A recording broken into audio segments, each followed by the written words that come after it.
Hey, greetings from Tukoriada studio in Northwest, broadcasting to the world. Athletics going global from this studio. It's good to be here, my friend. It's good to see you. It's good to hear from you. Glad that you are healthy.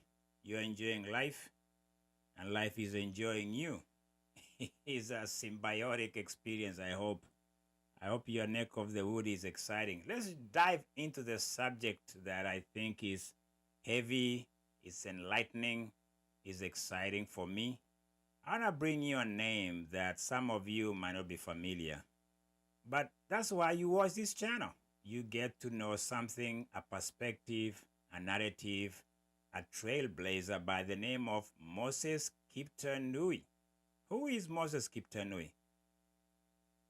When Kenya was living up to their potential, the golden age of the 90s, let's begin from 1988. I've shared a few episodes of the journey of Kenya into the global stage. It begins way beyond 90s. But I think the climax, the moment that the world noticed Kenya, that they paid attention, was 1988. And if you are some of my episodes, I think is the golden Olympics for Kenya. We dominated everything from the 800 all the way to 10,000. We took gold, we swept gold. That's why I'm calling it the golden Olympics, golden era. I don't think we've equaled that to this day. Yes, we've gathered medals. Women have come and kind of balanced the equation. But in 1988, we dominated the events, like I say, from the 8 all the way to 10,000. And Kenyans got a silver in marathon with Douglas Wakihuri, Japanese-based marathon runner. I'm giving his background because Moses Kiptanui, at the height, at the prime, at the moment whereby his life was living up to what people had started to see, is worth looking back, rewinding, saying, who is this trailblazer, Moses Kiptanui? Maybe I'm extending this love, these flowers, because I ran into his brother this last weekend, Philemon, in Dallas. He reminds me of his brother a little bit. We didn't talk much. We didn't have much time. It was an occasion. I think he kind of awoke in something that I think I like to share about individuals. And Moses Kiptanui, to me, is a trailblazer. I'll put him in the same level as Henry, the late Henry Rono, who was dominant in the 80s and the 70s. He just showed how you can be versatile. And Moses Kiptanui was quite versatile. Because let me tell you one thing about him that some of you might not be aware. In his debut trip to Europe in 1991, his agent, Kim McDonald's, London-based agent that managed and kind of helped a lot of athletes go to Europe, had him go race in Stockholm in a 1,500-meter race. That was the plan, 1,500 meters. On the way over there, they found this news, or they got the news that Moses could not do 1,500. He had enough athletes. They could not have any more. It was overbooked, if we may use that word lightly here. And so what does he do? He chooses to do an event that was open. An event that was open? Really? 3,000 meters. Steeplechase. That was how he got rolled out as an athlete that became Moses Kiptanui. I didn't know this. I'm finding out this fascinating story about him. But that gives us another background narrative about Moses Kiptanui. He's from Marakwet, Elgeyo Marakwet, and if anybody knows who comes from there, these are true warriors, versatile, self-made. They don't listen to nobody. They just do what they have to do. I gave you a background because from Marakwet comes Tekla Rupe, marathon runner, a legend, at one time world record holder in marathon. Vivian Cheruiyot, gold medalist 2016. The names are right here in front of us, guys, and I'm just giving you where he hails from, Moses. He's in Stockholm. Instead of 1,500 meters, they switch him to 3,000 steeplechase. How does he perform? He wins. He destroys the competition in his first race in 3,000 meters ever. Let me loosen up a little bit. I'm getting excited. Yes, that is how Moses Kiptanui got into the Grand Prix of Europe circuit. The competition included Julius Kariuki, gold medalist from 1988. In that same event I'm talking about in Stockholm, he wins. 3 months later, we are in Tokyo 1991, the same year, World Championship. Here is going to announce whether it was a fluke in Stockholm or it was legitimate masterclass. How does he do in Tokyo? Mark my words, he's a warrior from Marakwet. I told you where he comes from. Now he's found his groove.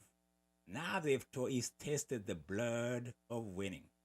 Now he knows what it is to have a trophy of maybe a hunt somewhere in Marakwet. You bring it home. Are you going to bring him silver, bronze, participation, strap around your neck? No. Moses Kiptanui goes ahead and wins that 3,000 final 1991 Tokyo Olympics. Watch it. He wins in front of the same medalist from 1988 Olympics. Patrick Sang comes second. Moses Kiptanui wins. Fourth place was the gold medalist Julius Kariuki. Algeria was somewhere in the mix. I think his name as the Dean. That's all I remember. That's how he announces his presence in the global stage. Winning in Stockholm, and he's winning and he's a world champion in 1991. That's how Moses Kiptanui is introduced, is inaugurated, is baptized into athletics. He is now a man to watch. I told you Kenyans made a big splash. Headlines news in 1988. It gets better in 1991 World Championship. It was 1-2 in the steeplechase. So what happens after that? Well, you don't know what happened? So it's interesting how Moses has won the World Championship. You would think Kenya Athletics Association Olympic Committee be like, oh my gosh, we got a new guy. Kenyans are very traditionalist. They trust their history. They don't deviate very much from traditions. So we go to the trials. And Moses Kiptanui doesn't fare very well in 1992, the next year. I'll fast forward you guys to see how these guys' journey goes. So let's go to 1992 now. We have Olympics. We've come from World Championship in Tokyo. Olympics Barcelona, 1992. He goes to trials, like I said. How does he do in the trials? Not very good. He comes fourth. So if I may ask this question, if you are the selecting committee, he's a world champion. He's young. He's just won his first few races, and he's a world champion in Tokyo. He comes fourth. You might say, well, I think there's something we haven't seen yet. Or Kenyans decide, no, we don't know this guy. He's unknown. Of course, he's not. He just come on big stage and he's winning. That's not enough. Because I think one of the things I remember even back in the days, we had Mike Koskei as the coach, traditional guy. And I think he's looking at the makeup of the team. They decide to shut him out. He doesn't make the team to Barcelona. And of course, he misses, I think, an opportunity to continue his winning streak in big stage. From World Championship in Tokyo, he had an opportunity to win in Barcelona. He doesn't make it in Olympics. Who wins there? Matthew Birir. We don't know about Moses, what he would have done. Could he have done what he had done in Tokyo? My prediction, my card, my wild card, my insights tells me that he would have done superiorly better. They don't give him a chance. That opportunity is gone. I'll stop here and introduce to you guys another name into the fray. Wilson Kipketer seems to take the same journey as Moses Kiptanui. I'm bringing this name so you can see how at people's prime, if they don't get that opportunity, they don't get it back. Let's stick to Moses here. So Moses' opportunity in 1992 fades. He's not given opportunity. He's not selected. He doesn't make it in the trials. Like I say, somebody has won. Matthew Berry in the Steeplechase final. Well, why did I introduce Wilson Kipketer? Wilson Kipketer, even this time, is a nobody. But that's another story for another day. I'll bring him back later in this story. So we fast forward Moses Kiptanui's journey in this, what I call grandiosities of his appearances in athletics world and Grand Prix Europe World Championship. So for him, it's like, well, I didn't get a chance to run in the Olympics. What does he do? He goes back to the drawing board. And I noticed something about Moses Kiptanui that's evolutionary to me and radical. He self-coached himself into these big stages. Yes, he has Kim McDonald as the agent, but I don't think he took his input as much as he believed in himself. That's the warrior mentality of Marakwet and Elgeyo people. I'm telling you this because I'm digging into his story a little bit. I'm finding out he was self-driven. People thought he was cocky, but no, he was self-made, self-driven character. It gets better for him. His opportunity to do the 92 Olympics is behind him. He's going to take what I call a vengeance. He's going to avenge for what he lost in the Olympics. 1995 comes around. Now he has found out that he can win. He can win World Championship again, which he does in 1995. Another trophy in his closet. Another collection. Something he's proud of. That same year of 1995, he becomes the first man to ever break 13 minutes barrier in 5,000 meters in Rome. Did you hear that? The first man to ever break 13 minutes. People think, we live in an age whereby we don't have a historical perspective. We think things are happening every week. No. To break 13 minutes in the 90s was anomaly. It was people were like, oh no, nobody breaks 13 minutes in the 5,000. These days, very normal. The world record now stands at 12:35 by Joshua Cheptegei, the Ugandan. These days, if you're running 13 minutes, that's almost how you go through to get to the 10K. So the world has changed, but this is a historical perspective. He goes to Rome, becomes remember, he's a 3,000 steeplechase runner. But let me even spread his wings a little bit. Let me give you how versatile this guy is. I mentioned Henry Rono. He's Henry Rono-like, okay? He owned at a certain point the 3,000 meters flat indoor record at one point, 7:38. Outdoor, he broke that record. I don't remember the time, but he owned 3,000. I think 2K at one point. Now he has a 5,000, and things are looking incredible good for him. Now he's like, since I have 5,000, let me find another event that I can really say, this is who I am. Because we've known him so far to this point, Moses Kiptanui, as a steeplechaser. Okay? He's a world champion, back to back, 91, 95. Here comes an opportunity for him to be, again, we take it for granted that the 4-minute barrier in the mile by Bannister, the Brit, was a moment in time. Breaking 8 minutes in 3,000 steeplechase was unheard of. Nobody even dared. I think before that it was 8:02, maybe 8:03. I don't remember who had it. I think Julius Karaoke had at 8:03, 8:05 from 1988 Olympics. He could have broken it.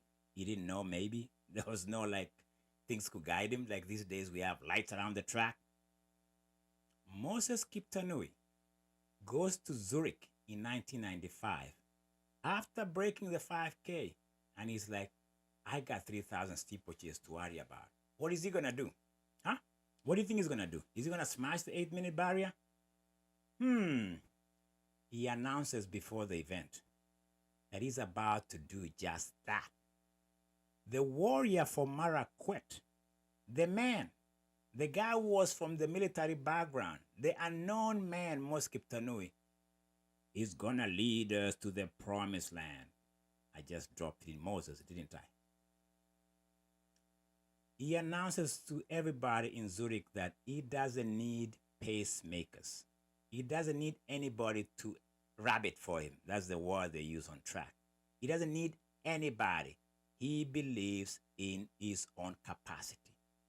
In fact, they interviewed him later, and he said, pacemakers and rabbits can be a distraction.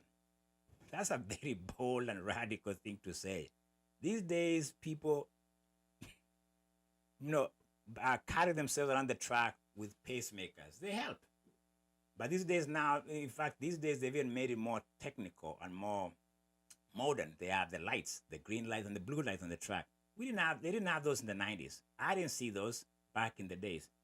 Moses Kiptanui tells the organizers he doesn't need a pacemaker. He's everything that you want to see, and he's going to break the 8-minute barrier in 3,000.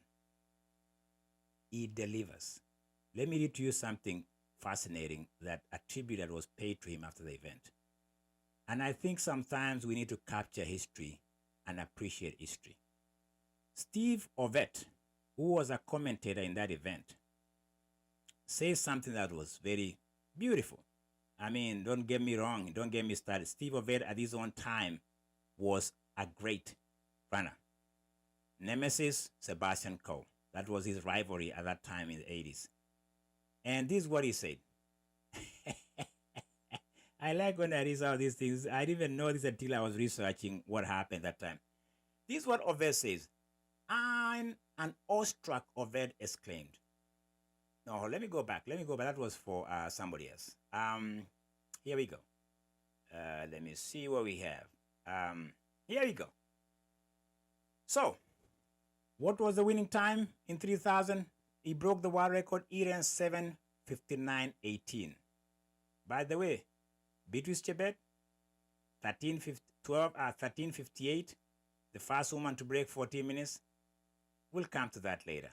I'm telling you, there's some phenoms. There's some moments in athletics that we avid nerds of athletics pay attention. Here is Ovett speaking after the race. He paying tribute. So he says, that is one of the greatest performances anyone has ever seen in the history of athletics. Ever? Yes. The 4-minute mile was a barrier. I just alluded to that. But the 8-minute mark for the steeplechase, a run virtually gun to tape by this man, is absolutely magnificent. I had to add that. That was a glorious moment for Moses Kiptanui. This man was denied maybe a goal in 1992. For him, this is what he says after the race. This is exactly what he said.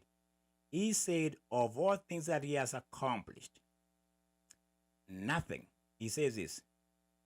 By the way, let me read to you what he says about pacemakers. I don't want a pacemaker. I do it myself. I want to do something people remember forever. And what does he do this? He said this at the end of the show. To be the first man under 8 minutes is more important to me than winning gold at the World Championships. He continues. I didn't know he said a lot of things after the race. I says, I don't like to have anyone in front of me. It's better to clear the barriers as the leader. I think I'm repeating myself with those quotes. Maybe I'm paraphrasing. But that's Moses Kiptanui for you in a nutshell. This is the man who came of age from Marakwet, unknown, denied by Athletics Association and the committee not to go to Barcelona Olympics.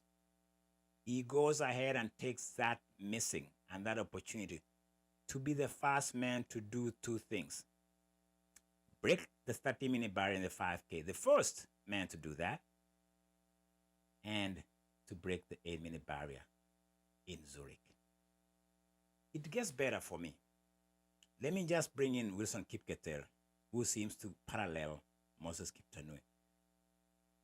At the height of his career, Wilson Kipketer, might bring him here, and I don't mind, I hope you guys follow my thought process, is that in 1995, I remember Wilson Kipketer. I'm bragging, but I'm saying as it is. I paced him. I rabbited for the guy in Lahti in Finland, the 800 meters. He had never broken 146 in his life. He was consistent all throughout his career until that moment. He ran 140 something, I think 144, 145, as I paced him. And I remember we had a good time talking about the fact that now maybe is a time for him to go for big things. It gets better after that because we know what he did. I don't want to, it's not about Wilson today, but I'm telling you what happens. 95 is in his prime now. He's found the groove. Rodal is is his nemesis, a rival from Norway. Ezekiel Sepeng. There's a Cuban, I forgot his name. The world is full of good 800 meters runners, not as good as it is right now because we've gone to 141s. He went from 145, 144, 143. In 1996, he was running 143 consistently. He had changed his nationality to Norway. No, to Denmark. Take it back to Denmark. He wanted to be a Danish. He had lived there most of his adult life. So he had asked Kenyan government to release him and sign him off to run for Denmark. A political move by the government at the despot of that time said no. They denied him. Here comes Atlanta Olympics. Wilson Kipketer is not in Atlanta. Just like Moses was not in 92. He's at his prime. He doesn't go to Atlanta. Rodal, Ezekiel Sepeng, Frederick Onyancha, 1, 2, 3, 800 meter final. I remember that as it was yesterday. It's down in Georgia. Wilson is shut out like Moses. Coming out of that Olympics, Wilson Kipketer is on a revenge. He was on a vengeance like Moses. Okay, he almost cues from him. He goes ahead and we know the rest of the story. He equals Sebastian's score record in Stockholm, 141.73. He goes to Zurich a few weeks later and breaks the world record, 141.11. Rabbited by a friend of mine, Joseph Tengele. I remember this thing like it was yesterday because I was at my prime in Europe racing too. I'm giving you these parallels of people when at their prime, they miss an opportunity, they go and break world records. Wilson Kipketer redeems himself in Sydney, but he ends up getting a silver behind a German. The German guy who I think he got busted for doping a few weeks, a month later, or years, I don't remember. Yes, at his prime in 96, could he have won gold or something close to that? We don't know. But no, 4 years later, he gets silver in Sydney. Moses Kiptanui redeems himself, if you may use that word lightly here. 96 Olympics become his Olympics. How does he fare in the final? He gets silver behind Joseph Ketera, a Kenyan. Could he have won gold in Barcelona? Could he have?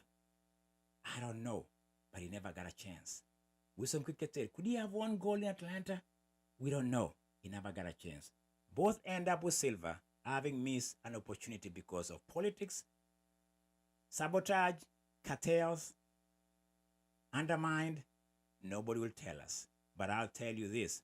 Those guys at their prime would have accomplished more at the Olympics level because let me tell you something.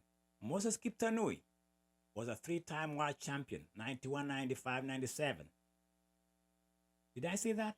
I think I did. If I'm wrong, that's fine. Wilson Kipketer, world champion, 95, 97, 99. Are these guys brothers or the parallel story? Let me just conclude by telling you that when it comes to Moses Kiptanui, this was the episode for him. He is the ultimate warrior. To see his brother Philemon, to know his journey. This guy before you guys, before these times whereby the world record 3,000 right now is held by Girma Lamecha from Ethiopia. Is this 753 or 55? I think 55 was before that, held by Stephen Cherono, a Kenyan who became Qatarian or Bahrainian. He changed his name. So that is your history. You want to know more? Tune in. But before I let you go, when it comes to people from Marakwet, it reminds me of my hero. If people call him a politician, I call him a leader. People call him a politician, I call him a radical game changer. People call him anything, but he's a man that stands above the fray. I'm talking of Kipruto Kirwa, Honorable Mheshimiwa, the former Minister of Agriculture. This is where Moses Kiptanui comes from. This is a land of warriors, radical, people who do things with integrity and they do it their way. Can I give you a caveat about Moses Kiptanui? At the prime of his life, towards the end of his career, London couldn't even accommodate him. He almost created his own camp in London of the athletes that thought like him, because that's how powerful he had gotten. Key McDonald's could not contain him. That's why he ends up being a coach of the two-time gold Olympic medalist, Ezekiel Kimboy. Did you know that? Yeah, he's a coach. He became a coach of a gold medalist, Ezekiel Kimboy, the dancer, the raggedy dude. Why did he take his shirt off? You can count his ribs. Have you seen the dance? Not only does he do that, he has empowered his village. He has built a school. He has given time. He is more concerned about the well-being of athletes in Kenya. He's spoken out about doping. He's not just laying there. He's living his life to the fullest. This was why Moses Kiptanui, to me, is way above what I've seen in Kenya. Integrity, empowerment, radical, warrior-like, self-made. Yes, Moses Kiptanui, a dedication, a memory lane of a man who was the first to do two things in one calendar year. Break the 13 minutes in the 5K and 8 minutes in the steeplechase.